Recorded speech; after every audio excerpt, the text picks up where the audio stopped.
जय हिंद साथियों, आप सभी का स्वागत है आपका अपना YouTube channel student teaching group पे। आज आपके लिए मैं लेके आया हूँ एक नया सा चैप्टर कोशिका के बारे में। कोशिका जानेंगे कि कोशिका क्या होती है, कोशिका कितने प्रकार की होती है और ये आखिर ये कोशिका क्या होती है। आप लोग बच्चे से या नाम सुने होंगे कि कोशिका आखिर ये कोशिका होती क्या है, इसको पहले जानते हैं।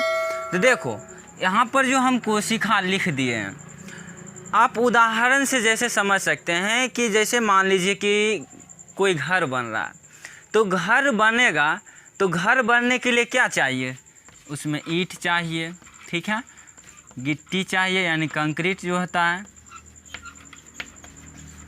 कंक्रीट चाहिए, ठीक है, उसके बाद छड़ चाहिए। यानी कि घर जो बनती है तो घर बनने में जो होता है ईंट आता है, कंक्रीट की ज़रूरत होती है, सीमेंट की ज़रूरत होती है, तो उस सब मिलकर क्या बनता है, एक मकान तैयार करती है। इसी तरह से जो जीव है, जो पेड़ पौधे हैं, उस सभी का निर्माण जो हुआ है कोशिका से हुआ है। यानी कोशिका के मिलने से ही पूरे शरीर का निर्माण हुआ है, चाहे वो जंतु का हो, चाहे वह जीव का हो या पेड़ पौधे का हो, सभी जो होता है कोशिका के मिलने से ही बनता है। जिस तरह से घर अगर बनता है तो घर की मूल इकाई जो होता है ईंट मानते हैं, यानी कि ईंट को जब जोड़ते जाते हैं तो एक दीवार बनती है और उस दीवार को जब जोड़ते जाते हैं तो एक घर बन जाती है। उसी तरह से जब कोशिका को आपस में जोड़ते हैं तो कोशिका जब जुड़ती है तो कोशिका के जुड़ने से बन जाता है उत्तक। क्या बन जाती है, उत्तक। यानी कि कोशिका जब जुड़ेगा, कोशिका जब एक जगह मिलेगा तो मिलने के बाद क्या बनेगा, उत्तक, ठीक है। अब उत्तक जब एक जगह मिल जाएगा, जिस तरह से ईंट मिल गया दीवार बना, तो दीवार के मिलने से घर बना। उसी तरह से जब क्या होता है कि उत्तक एक जगह आ जाते हैं, ग्रुपिंग में आ जाते हैं, समूह में आ जाते हैं, तो उसको कहते हैं अंग बन गया, ठीक है।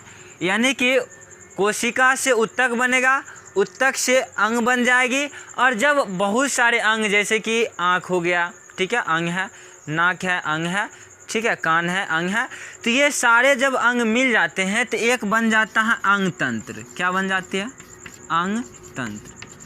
यानी अंग तंत्र ये क्या होता है, जब अंग बहुत सारे मिल जाते हैं तो अंग तंत्र का निर्माण होता है, ठीक है। जैसे कि मान लो कि जैसे हम भोजन ग्रहण करते हैं, ठीक है, तो भोजन ग्रहण करते हैं तो भोजन जब पचता है तो पहले मुख में जाती है, फिर ग्रास नली में, आमाशय में, छूटियाँ, ये क्या है, एक तंत्र है, एक सिस्टम के जरिए जा रहा है। तो उसी तरह से जब बहुत सारे अंग मिल जाएगा तो एक सिस्टम बनेगा, एक तंत्र का निर्माण होगा और उस तंत्र को कहेंगे अंग तंत्र, ठीक है।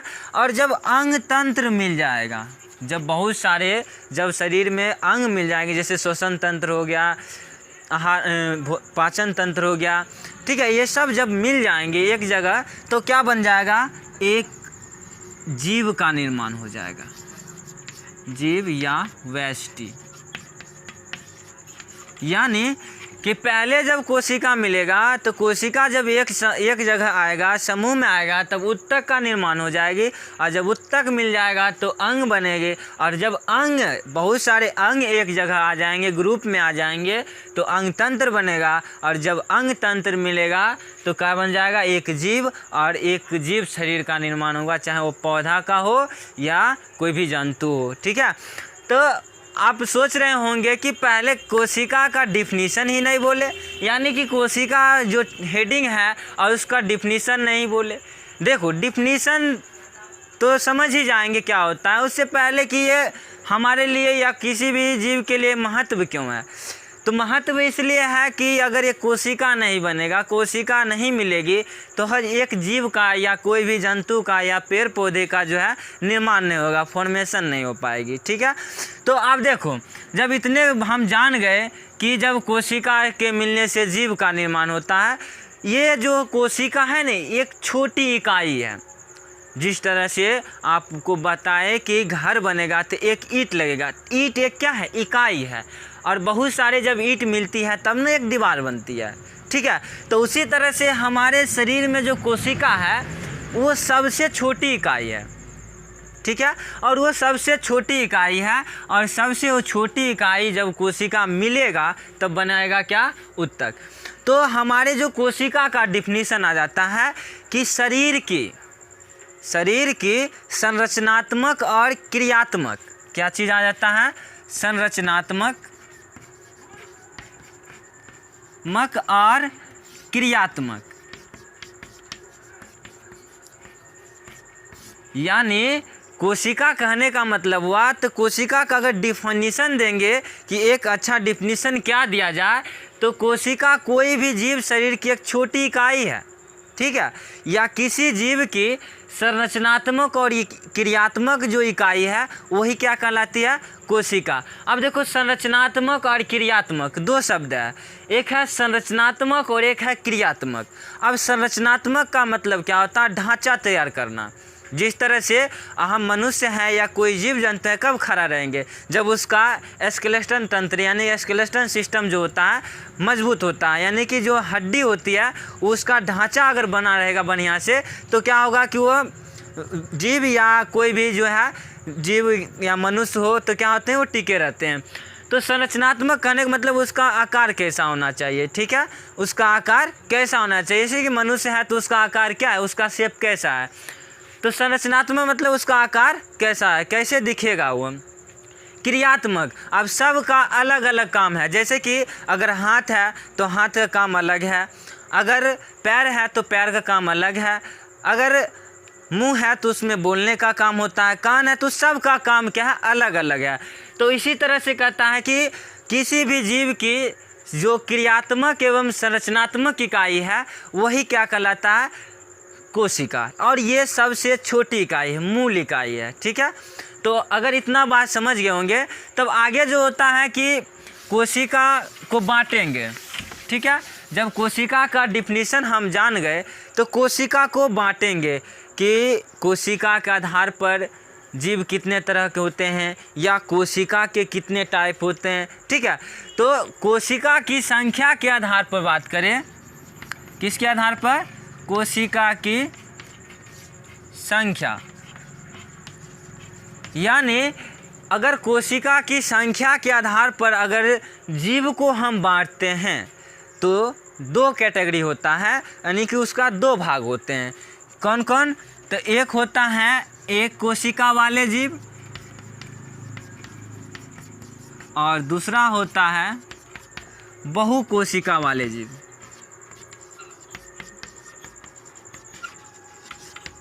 ठीक है। यानी अगर जीव को हम कोशिका के संख्या के आधार पर बांटना चाहे तो जीव को हम दो कैटेगरी में बांट देंगे, दो भागों में डिवाइड करेंगे। और वो पहला भाग क्या है, एक कोशिकीय जीव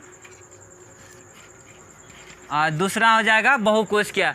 यानी अब एक कोशिकीय और बहुकोशिकीय का इसका लॉजिक क्या है, तो देखो एक कोशिकीय कहने का मतलब हुआ जिस जीव का जो शरीर का निर्माण हुआ है वह एक कोशिका से हुआ है। जिस कोई भी जीव हो, अगर जिस जीव के शरीर का निर्माण एक ही कोशिका से होती है तो वह कहलाएगा एक कोशिकीय जीव, ठीक है। यूनिसेल्यूलर ऑर्गेनिज्म, ठीक है, यूनिसेल्यूलर ऑर्गेनिज्म। अब इसका उदाहरण कौन कौन हो सकते हैं, एक कोशिकीय जीव कौन कौन हो सकते हैं, तो एक कोशिकीय जीव में जैसे कि आ जाएगा अमीबा, क्या है, एक कोशिकीय जीव है, ठीक है। उसके बाद पैरामीशियम, ठीक है। उसके बाद यीस्ट हो जाएगा। ये सभी क्या है, एक कोशिकीय जीव है। यानी एक कोशिकीय जीव कहने का मतलब हो गया जिस जीव का शरीर एक कोशिका से अगर बना है तो वो एक कोशिकीय कहलाएगा। अगर दो से एक से अधिक कोशिका का बना होगा तो बहुकोशिकीय कहलाएगा। मल्टी सेल्यूलर, इंग्लिश में क्या होता है, मल्टी सेल्यूलर ऑर्गेनिज्म, ठीक है। अब बहुकोशिकीय मतलब बहु का अर्थ होता है एक से अधिक। अगर एक से अधिक कोशिका से अगर जीव या कोई शरीर का निर्माण हुआ है तो वह जीव कहलाएगा बहुकोशिकीय जीव।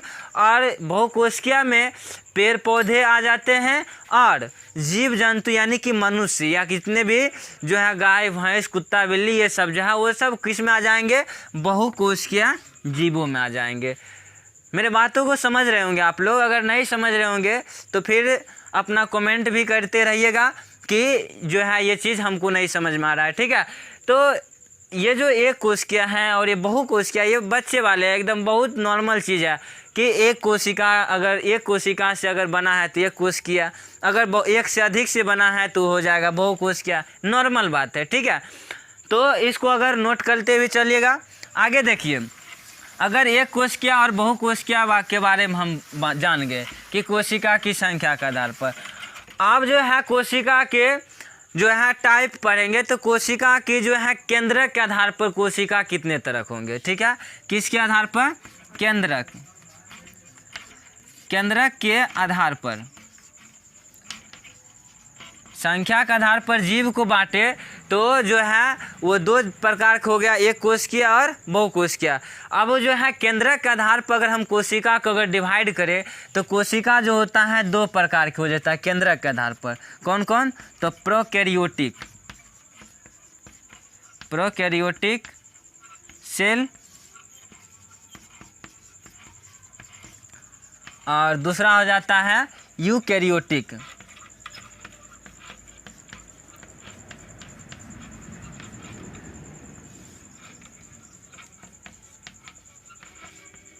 अब जो है ये प्रोकैरियोटिक और यूकैरियोटिक से आपका क्या मतलब है, आप ये प्रोकैरियोटिक क्या होता है, यूकैरियोटिक क्या होता है।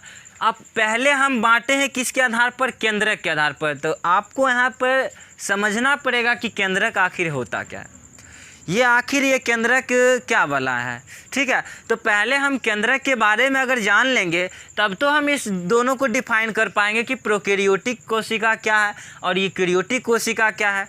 तो पहले आप केंद्रक को समझो कि केंद्रक क्या होता है।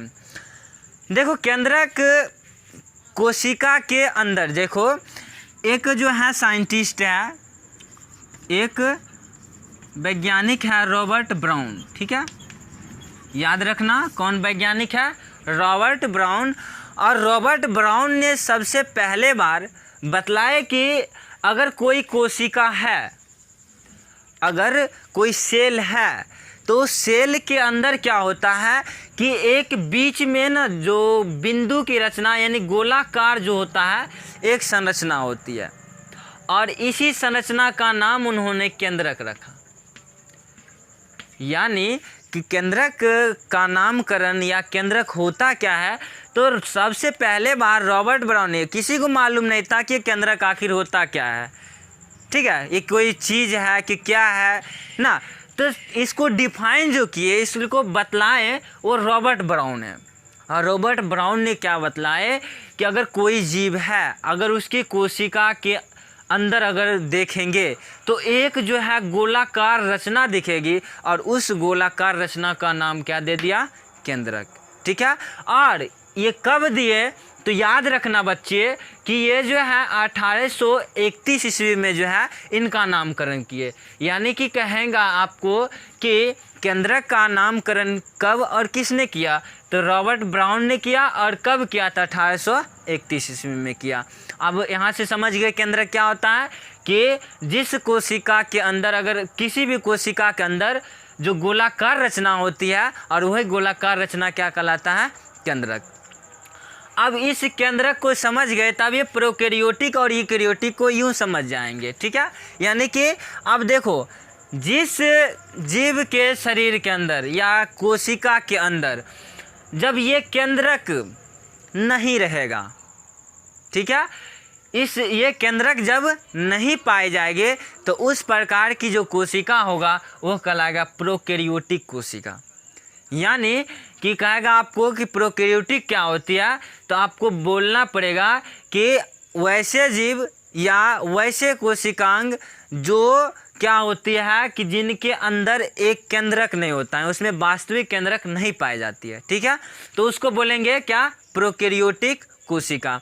और यूकैरियोटिक, अब जिस कोशिका के अंदर ये केंद्रक रहेगा, ठीक है, वास्तविक केंद्रक पाई जाएगी, उसको बोलेंगे क्या, यूकेरियोटिक।